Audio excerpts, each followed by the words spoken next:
New footage just dropped, showing what looks like one of Foolio's own finally catching up with Yungeen Ace. Ever since Foolio's death, his affiliates have been threatening to get him. Yes, yeah. And everybody died first though. Now it looks like they finally did, and word is ATK already struck back. A lot of what's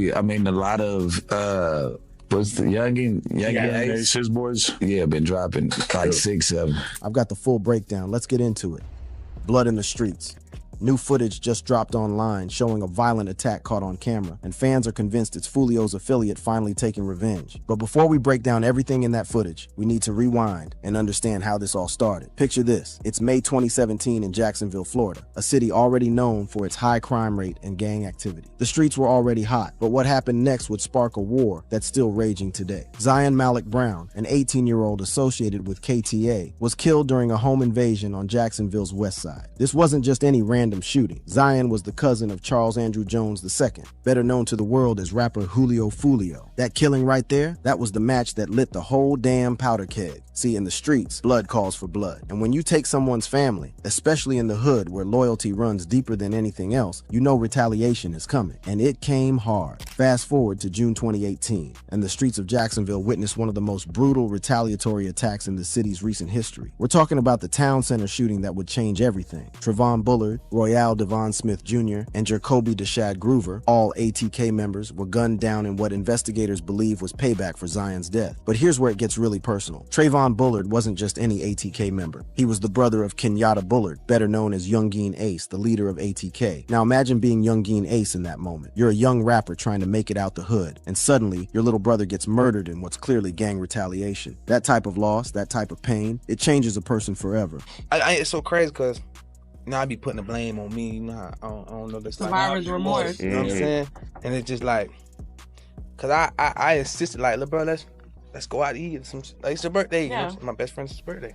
I'm like, it's your birthday, man. Let's just go out to eat. But this shooting wasn't just about taking lives. It was about sending a message. In the world of gang warfare, how you handle disrespect determines whether you survive or become a memory. When Yungeen Ace survived that shooting that took his brother's life, he had a choice to make: disappear from the streets or stand up and represent for his fallen homies. He chose to stand up, and that decision would escalate this beef to levels nobody could have predicted. ATK, which stands for Ace's Top Killers, became synonymous with Yungeen Ace and his crew, while KTA, meaning Kill Them All, was Foolio's set. These weren't just rap groups. They were actual street organizations with real killers, real territory, and real bodies behind their names. The music was just the soundtrack to the violence happening in real life. What made this beef even more dangerous was how it started spreading beyond just ATK and KTA. Other Jacksonville gangs started picking sides, creating a web of alliances and enemies that made the whole city a war zone. Groups like 6 Block, which was part of KTA, and 1200, which would later align with ATK, turned Jacksonville into a chessboard where the wrong move could cost you your life. As 2018 turned into 2019, the violence escalated even further. Willie Addison, known as Boss Goon and an ATK member, was killed in January 2019 outside Paradise Gentlemen's Club. But KTA wasn't done. That same month, Charles Quentin McCormick Jr., known as Lil Buck and a KTA member, was also killed. But perhaps the most heartbreaking loss came in February 2019 when Adrian Denard Gaynor Jr., known as Bibby, was killed. Bibby wasn't just any KTA member. He was Foolio's 16-year-old brother. 16 years old, man. That's somebody's baby brother who should have been worried about homework and girls, not gang wars and retaliation. The death of Bibby hit Foolio the same way his brother's death hit Yungeen Ace. Now both leaders of these rival factions had lost their little brothers to this senseless violence. Both were dealing with that deep, painful loss that comes from having your blood spilled in the streets. But instead of bringing them together in their shared grief, it only made the hatred burn hotter. What's crazy is how this beef started spilling over into their music in ways that shocked even seasoned observers of gang culture. In 2020, ATK-affiliated rappers dropped a track called Who I Smoke that would become one of the most controversial drill rap songs ever made. This track didn't just mention dead enemies, it straight up named them, disrespected them, and turned their deaths into a catchy hook that got millions of views on YouTube. The song referenced specific killings and used the names of dead KTA members in ways that were designed to inflict maximum psychological damage on their enemies. This wasn't just rap beef anymore. This was psychological warfare set to a beat.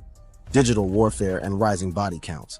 Now, where we left off, both ATK and KTA had suffered devastating losses. Yungeen Ace lost his brother Trevon, Foolio lost his brother Bibby, and the streets of Jacksonville were running red with blood. But instead of these personal tragedies bringing any kind of peace or understanding, they only added fuel to a fire that was already burning out of control. The year 2020 marked a turning point in this beef, not just because of the continued violence, but because of how the conflict started playing out on a global stage through social media and music. See, in the old days, gang beefs stayed local.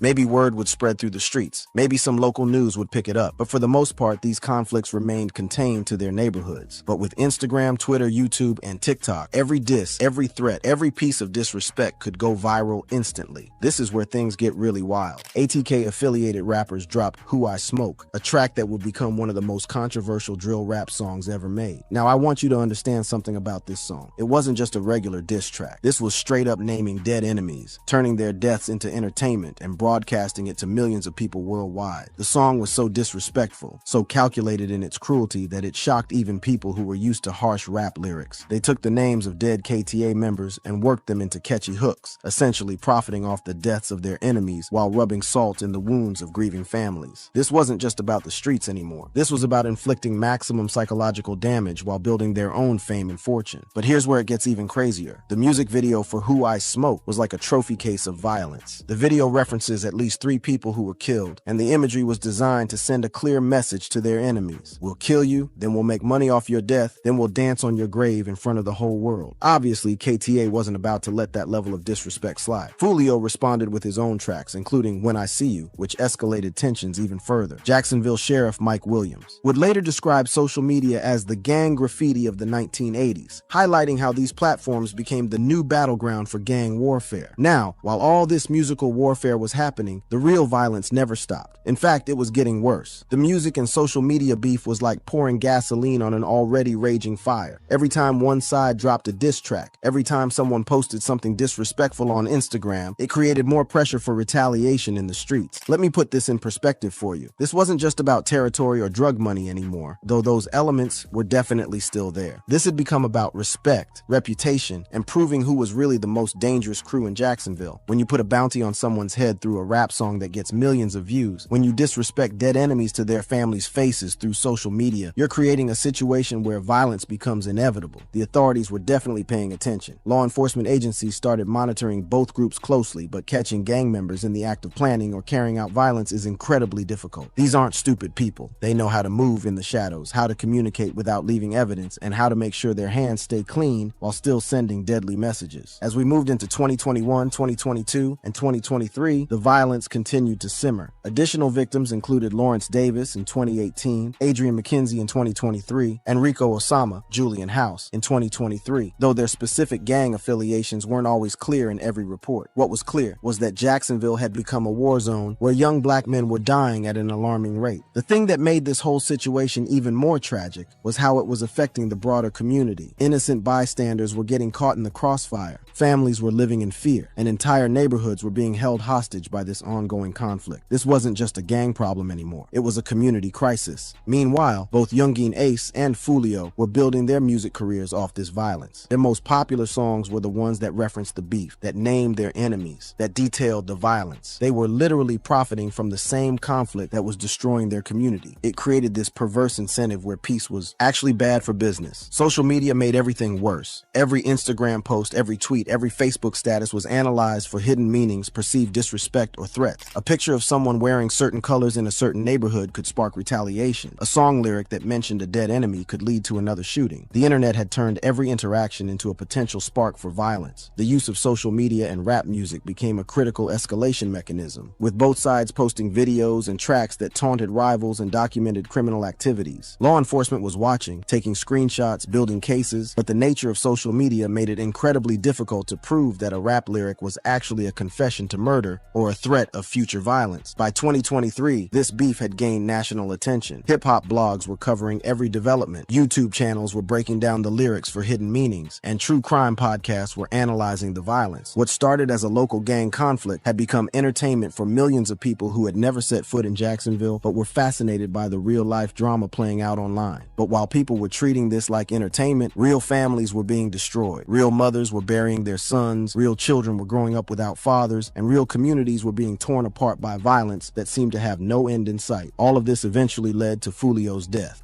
The murder that shocked hip-hop. It's June 23, 2024, a date that would forever change the landscape of this conflict. Foolio was celebrating his 26th birthday, and like many young people, he was documenting his celebration on social media. Pool party start the day at 5, 6 o'clock. If you already got the address, pull up, man. We got the address, pull up. If you need the address, DM me right now. The pool party start at 5, 6 o'clock. But for someone like Foolio, posting your location online was like painting a target on your back. He had been the target of multiple assassination attempts over the years, and everyone in the streets knew that ATK wanted him dead. Despite the danger, Foolio was living his life. He had over 1 million Instagram followers and 950,000 monthly listeners on Spotify. His music was reaching people all over the world, and he had every reason to celebrate making it this far despite all the attempts on his life. But the streets don't respect success. They don't respect birthdays, and they damn sure don't respect anyone who thinks they're untouchable. Foolio's celebration started in Jacksonville, but moved to Tampa, about a 3.5-hour drive south. He had initially planned a pool party and an after party at an Airbnb, but police shut down the Airbnb party. This forced him and his crew to relocate to a hotel, specifically a Home 2 Suites by Hilton near the University of South Florida. Now here's where this story gets really sinister. Court documents later revealed that 5 suspects had tracked Foolio from Jacksonville to Tampa, following him to every location he visited that night. This wasn't a crime of opportunity. This was a carefully planned execution. The suspects, Sean Gathright, Rashad Murphy, Davian Murphy, Isaiah Chance, and Alicia Andrews, had coordinated their movements using surveillance footage and phone logs. They followed him to strip clubs, they monitored his social media posts, and they waited for the perfect moment to strike. At approximately 4:40 a.m. on June 23, 2024, that moment came. Surveillance footage shows 3 masked gunmen, armed with semi-automatic rifles and a pistol, ambushing Foolio and his group in the hotel parking lot. The attackers fired at 2 vehicles, with Foolio sitting in the front passenger seat of one. He was struck multiple times and died at the scene, while 3 others were injured but survived. The assassination was swift, brutal, and professional. These weren't random street thugs acting on impulse. These were organized killers who had planned every detail of their attack. Tampa Police Chief Lee Burkhaw stated that the suspects, believed to be members of ATK and 1200, had traveled to Tampa specifically to murder Foolio as retaliation. The investigation that followed was massive. Tampa Police Department worked with Jacksonville Sheriff's Office, FBI, ATF, and local prosecutors to build their case. They used surveillance footage from the hotel and multiple Tampa nightclubs, phone logs, license plate readers, and witness statements to track down the killers. One of the most damning pieces of evidence was a text message from Rashad Murphy boasting about the murder shortly after it happened, indicating the premeditated nature of the crime. This wasn't just about revenge. These killers were proud of what they had done. The arrests started coming fast. On July 27, 2024, Sean Gathright, Isaiah Chance, and Alicia Andrews were apprehended in Jacksonville. Rashad Murphy was arrested on July 30th, 2024 after a standoff. The last suspect, Davian Murphy, remained on the run until January 2025, when he was finally captured. All 5 suspects have been charged with first-degree premeditated murder with a firearm and conspiracy to commit first-degree murder with a firearm. Even more significantly, the state of Florida has filed notices to seek the death penalty for 3 of the suspects, Isaiah Chance, Sean Gathright, and Rashad Murphy. Court documents revealed the sophisticated level of planning involved. The suspects had tracked Foolio's movements, coordinated their attack, and even had designated roles, 3 shooters and 2 lookouts. Alicia Andrews allegedly provided her phone for communication between the group, making her an essential part of the conspiracy even though she didn't pull the trigger. But here's where this story takes an even more tragic turn. The murder of Foolio